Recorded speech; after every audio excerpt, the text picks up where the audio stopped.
আসসালামু আলাইকুম। আজ আমরা একটি গুরুত্বপূর্ণ মডেল টেস্ট নিয়ে আলোচনা করব, যেখানে 50টি প্রশ্ন রয়েছে, যেগুলো থেকে আসন্ন নিবন্ধন পরীক্ষায় প্রশ্ন অবশ্যই কমন পাবেন আপনারা। So now let's started. এক নম্বর হচ্ছে আনারস এবং আলমারি শব্দ দুটি কোন বাংলা শব্দ থেকে এসেছে? আপনারা আগে ভাবেন যে আসলে কোনটি অ্যান্সার হতে পারে, তাহলে একটি পরীক্ষার মতো হবে। সে কারণে আমি একটু লেট করে বলতেছি। আসলে এই শব্দ দুটি এসেছে পর্তুগিজ ভাষা থেকে। শুদ্ধ বানান কোনটি? ভাবেন শুদ্ধ বানান আসলে কোনটি হবে এখানকার মধ্যে? শুদ্ধ বানান মনে রাখবেন যে মাঝেরটা দীর্ঘকার হবে। মুমূর্ষু। গুরু চণ্ডালী দোষ মুক্ত কোনটি? অবশ্যই আপনারা ভাবছেন এটি হবে শবদাহ। কবর নাটকটির লেখক কে? কবর নাটকটি লিখেছেন আসলে মনির চৌধুরী, আর কবর কবিতা হলে সেটি হবে জসীমউদ্দীন। উভয়কুল রক্ষা অর্থে ব্যবহৃত প্রবচন কোনটা? সাপও মরে লাঠিও না ভাঙ্গে। 6 নম্বর প্রশ্ন, শুদ্ধ বাক্য কোনটি? এটি হচ্ছে সি নাম্বার, দুর্বলতাবশত অনাথা বলল। ক্রিয়াপদের মূল অংশকে কি বলে? ধাতু। রত্নাকর শব্দটির সন্ধি বিচ্ছেদ করো। এটি হবে ডি নাম্বার, রত্নযোগ আকর। কোন দ্বিরুক্ত শব্দ জুটি বহুবচন সংকেত করে? পাকা পাকা আম, যেহেতু অনেকগুলো বোঝাচ্ছে তাই এটি বহুবচন। কোন প্রবচন বাক্য ব্যবহারিক দিক হতে সঠিক? অর্থাৎ এটি হবে অধিক সন্ন্যাসীতে গাজন নষ্ট। বাংলায় টি.এস. এলিয়টের কবিতার প্রথম অনুবাদক কে? রবীন্দ্রনাথ ঠাকুর। অগ্নিবীণা কাব্যের গ্রন্থের মধ্যে সংকলিত প্রথম কবিতা কোনটা? এটি হচ্ছে প্রলয় উল্লাস। শেষের কবিতা রবীন্দ্রনাথ রচিত একটি উপন্যাসের নাম। কোন বাক্যে মাথা শব্দটি বুদ্ধি অর্থে ব্যবহৃত হয়েছে? মাথা খাটিয়ে কাজ করো। B number. কোন বিদেশি শব্দে বিদেশি উপসর্গ রয়েছে? এগুলো আসলে মুখস্থ রাখতে হবে কোনগুলো থাকলে বিদেশি শব্দ হয়। সেটি হচ্ছে নেমরাজি। আমার ভাইয়ের রক্তে রাঙানো 21শে ফেব্রুয়ারি রচয়িতাকে? এর রচয়িতা হচ্ছে আব্দুল গাফফার চৌধুরী। কোনটি তদ্ভব শব্দ? চন্দ্র থেকে চাঁদ, এটি হচ্ছে তদ্ভব শব্দ। আর চন্দ্র হচ্ছে তৎসম, যে দোকান থেকে এটা উৎপন্ন ওই জন্য এটি হচ্ছে তদ্ভব। বাংলায় কোরআন শরীফের প্রথম অনুবাদক কে? এটি হবে Girishchandra Sen. Choose the correct alternative to complete the sentence he to see us if he had. যেহেতু ইফ এর 3 নাম্বার রুল এখানে আছে, সুতরাং এখানে অ্যান্সার হবে would have come। আমরা জানি ইফ এর 3 নাম্বার রুল হচ্ছে যদি পাস্ট পারফেক্ট হয় আগেরটা হয় পারফেক্ট কন্ডিশনাল, অর্থাৎ সাবজেক্টের পর উড হ্যাভ এবং ভাবটা হবে পাস্ট পার্টিসিপল। সুতরাং এখানে উড হ্যাভ হবে, উড হ্যাভ ভিতরে এসে come. Choose the appropriate alternative to complete the sentence he had a of fever. He had a, এখানে সিভার অ্যাটাক হইতে পারে, অনেক সময় ব্যাড অ্যাটাক, কিন্তু ব্যাড অ্যাটাক কখনো হয় না। অতএব কারেক্ট আনসার হচ্ছে severe attack. B number correct answer. What is the verb of the ability? Ability এর ওয়াটার ভাব কি? এর ভাব হচ্ছে enable. What is the poet, অর্থাৎ who is the poet of the Victorian age? Victorian যুগের কবি কে এখানকার মধ্যে? এই কবি হচ্ছে, এটা হচ্ছে Matthew Arnold. Who is the author of for whom the bell tolls? এটি কে লিখছে? এটি লিখছে Ernest হামিংওয়ে।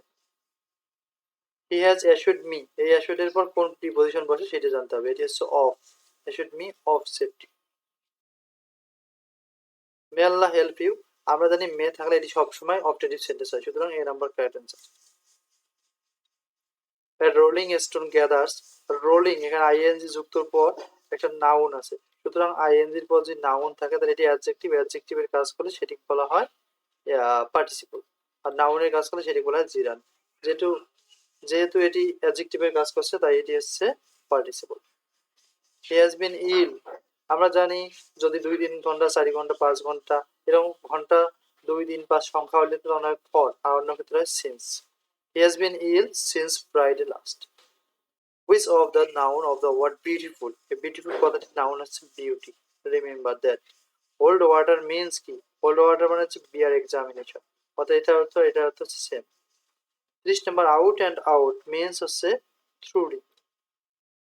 Choose the correct sentence. এখানে কারেক্ট সেন্টেন্স হচ্ছে the rich are not always happy. ধনীরা সবসময় সুখী নয়, এটি 2 নাম্বার, মনে রাখবেন। Choose the correct sentence. এখানের মধ্যে কারেক্ট সেন্টেন্স কোনটা? এটি হচ্ছে he was hanged for murder. ওয়াজ এর পর ভিতরি এবং ফর হ্যাঙ্গের পর hanged for murder. Syntax means কি? এটা হচ্ছে sentence building. B number correct answer. Justice delayed is justice denied was stated অর্থাৎ স্টেট বাই, এটা কে লিখেছেন? এটি লিখেছেন সি নাম্বার গ্লাডস্টোন। বাংলাদেশের জাতীয় পতাকার মাপের অনুপাত কত? এটি হচ্ছে 10:6 অথবা 5:3ও থাকতে পারে। বাংলাদেশের বৃহত্তম নদী কোনটা? বাংলাদেশের বৃহত্তম নদী, দীর্ঘ নদী, সবচেয়ে বড় নদী সবগুলো হবে মেঘনা। কোন জেলা তুলা চাষের জন্য সবচেয়ে বেশি উপযোগী? বর্তমান সময়ে এটি হচ্ছে ঝিনাইদহ। ঝিনাইদহ মনে রাখবেন। ইউরিয়া সারের কাঁচামাল হচ্ছে methane gas. D number. BSS একটি সংবাদ সংস্থার নাম। বাংলাদেশে শহীদ বুদ্ধিজীবী দিবস পালিত হয় কখন? 14 ডিসেম্বর। অনেকবার পরীক্ষা আসছে এটি। ঢাকা মেট্রোপলিটন এলাকার আয়তন কত? এটি বর্তমান হচ্ছে 82.64। এটি হচ্ছে বর্তমান 82.64। এটি হবে বর্গ মাইল। একটি কাঁচা পাটের গাইডের ওজন কত? এটি হচ্ছে 3.5 মণ। গঙ্গা নদীর পানি প্রবাহ বৃদ্ধির জন্য বাংলাদেশের প্রস্তাব কি? নেপালে জলাধার নির্মাণ করা। ভারত বাংলাদেশ যৌথ নদী কমিশনের অন্যতম প্রধান লক্ষ্য কি? দুদেশের নদীগুলোর নাব্যতা বৃদ্ধি, কোনটা হবে? এটি হবে এক নম্বর, এই নাম্বারটা। স্বাধীন বাংলাদেশের পতাকা প্রথম উত্তোলিত হয় 2 মার্চ, ওই জন্য 2 মার্চ বলা হয় পতাকা দিবস। গম্ভীরা বাংলাদেশের কোন অঞ্চলের লোকসঙ্গীত? যদি চাঁপাইনবাবগঞ্জ থাকে তাহলে চাঁপাইনবাবগঞ্জ দিবেন, না থাকলে রাজশাহী। ঢাকার বিখ্যাত তারা মসজিদ কে নির্মাণ করেন? এটি হচ্ছে মির্জা গোলাম পীর।